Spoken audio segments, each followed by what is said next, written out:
Good morning. It's Wednesday, the 13th of October. Our main story this morning, care companies are struggling to recruit enough people and there's a shortfall of more than 100,000 staff in England. New report says there are now more vacant jobs than before the pandemic and that the mandatory vaccination policy could prompt even more resignations. The report by the monitoring group Skills for Care says the number of unfilled jobs has increased from over 6% during the pandemic to more than 8% now. It found 105,000 social care vacancies were being advertised on an average day in 2020 and 2021. And levels of staff sickness have nearly doubled over the course of the pandemic, from an average of 5.1 sick days to 9.5. Well, let's get more information on this right now with our social affairs editor, Alison Holt. So nurses have been out today. The bandages were too tight, but they're all right now. Yeah, that's fine. This visit to 103-year-old Margaret will help her with her lunch and personal care. She's recently returned home after a 4-week stay in hospital. How do you feel about being home now rather than being in hospital? I am glad to be home, definitely. After 4 weeks away. The amount of support she needs has increased, but here in Buckinghamshire, finding enough staff to cover all the demand for home care is now extremely difficult. It means care supervisor Charlotte and manager Vicky are having to step in to fill gaps in the rota. We are struggling for staff at the moment, so I'm finding, I think last week, at least every night I think I was out doing maybe 1 or 2 care calls. We do have to pick up the phone and change times. We do have to be creative with the care that we provide. And until we can get some more people through the door to support us with that, then that's the way things will have to stay. There you go. Today's report says whilst recruitment of care staff improved during the lockdowns, absence because of sickness has doubled and staff vacancies are now rising steadily, with existing staff exhausted and much better pay on offer elsewhere. How many sicknesses have we had today? Dr. Kris Owden, who runs this care company, also worked on hospital wards helping discharge patients during the pandemic. With such a shortage of care staff in the community, he worries about the knock-on effect on the NHS. We normally are having to turn down about 8 new patients a day because we don't have the capacity with staff to be able to help them. For us to be in this position before the winter, before the Christmas period is terrifying.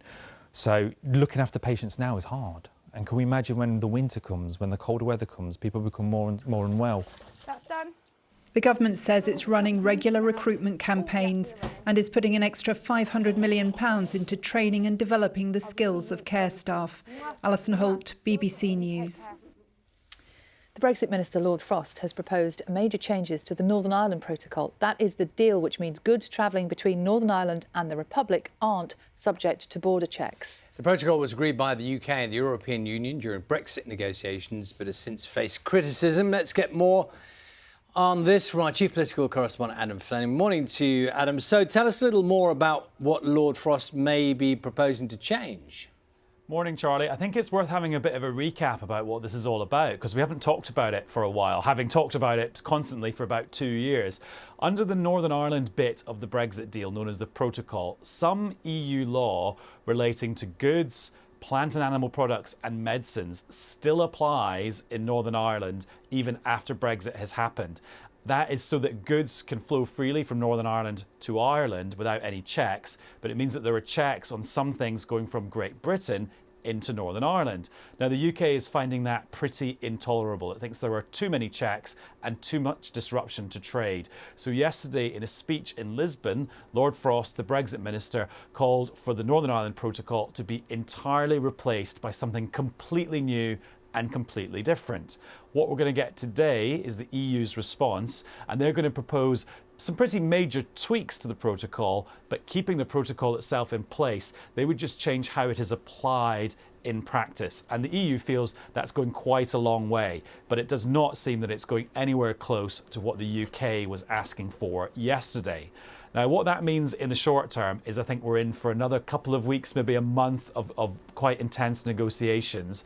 But if they don't work out, in the middle of next month, we could be looking at quite a major confrontation between the UK and the EU, going back to those days of when it all felt quite dramatic and quite angry between the two sides. Adam, thanks very much. Ships are being diverted away from the UK's largest commercial port because of a backlog of containers. Port of Felixstowe, which handles more than a third of the UK's container traffic, said the ongoing shortage of HGV drivers partly to blame, as Graham Satchell now reports. A logjam at Felixstowe, the UK's biggest commercial port. The situation's so serious, some larger ships are being rerouted to other ports in Europe. Morning, mate. How you doing? Morning. Okay, you.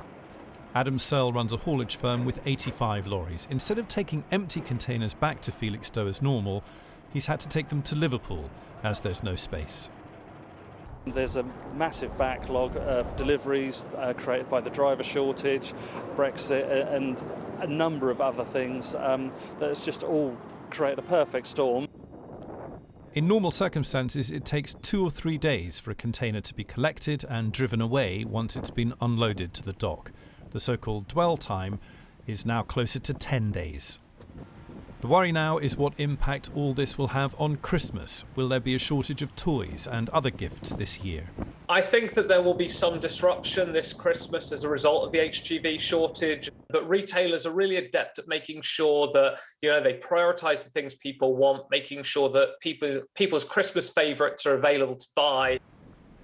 There are difficulties in the supply chain in other countries, America and China. This is a global problem. The government says it's working closely with the freight industry to work through the challenges. Graham Satchell, BBC News. Short courses in science and technology will be used for adults in England as part of the government's plans to increase skills in the workplace. It's part of a wider programme of educational reform, which includes removing some BTECs in favour of new technical qualifications called T-levels. Our education editor, Branwen Jeffries, has more. Level 6 in here. Ministers want to build a new approach to skills in England, and Michelle Donelan is in charge of making it work. This building is being turned into Swindon's Institute of Technology. Short courses in science or technology will be on offer. Top up for adults already in work. We know that people do 4 or 5 jobs in one lifetime nowadays, and there are jobs that will be around in a year's time that potentially are not there today. So we need an education system that is flexible and nimble and can cope with that and enable people to progress in their careers. If I could ask you to put your bed at a 30-degree angle. But this is a far bigger change. Some of the first T-level students studying healthcare hands-on at college. They're 1 T-level, the equivalent of 3 A-levels. I struggle with writing things down and remembering it like that. I'm I see things visibly and remember it a lot easier. So that was what drew me to the course most. I'm quite a shy person, but I think as I work with more people and I talk to more people, I'll come out of that shell and I'll become more confident with everything. I think T-level is probably the best option because, like I said, the facilities are great and it's more hands-on, so it teaches you better skills than BTEC would. T-levels involve a lot of hands-on learning, but these students will also get a 45-day work placement, and they have to do that in order to complete a T-level.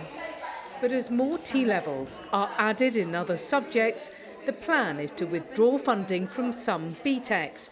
It's controversial.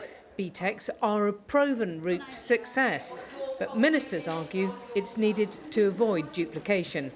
Branwen Jeffries, BBC News, Swindon.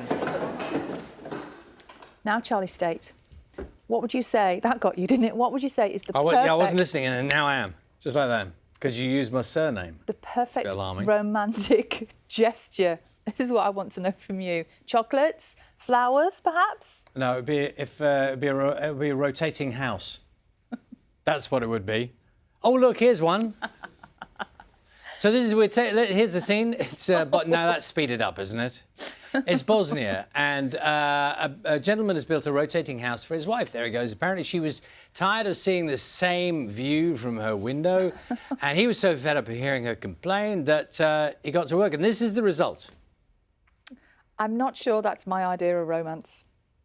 I think that would make me feel a little bit queasy after about 5 minutes. It does rotate very... That's obviously the speed it really rotates at, doesn't it? It's a bit like being on a barge. Yeah. Still, that's that would not be my choice. I think it's a bad idea because you can pause it. So if you choose the place you want, it could stay there permanently, looking in one direction. Then there's the seasons. That's the thing. Maybe as the seasons change, maybe you've got a tree out that way. Oh, that looks lovely. Charlie, spin it round, maybe come the other way. You. Well, I just think it's practical, isn't it? It's just it kind of works. Also, if you had your grass in front of the front door got a bit messed up. Carol, he's ruined it now, hasn't he? He's saying it's practical instead of romantic.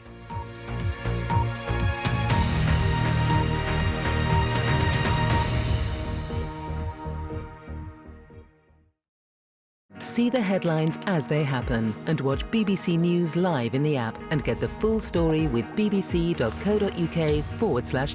Follow the story for all the latest with BBC News.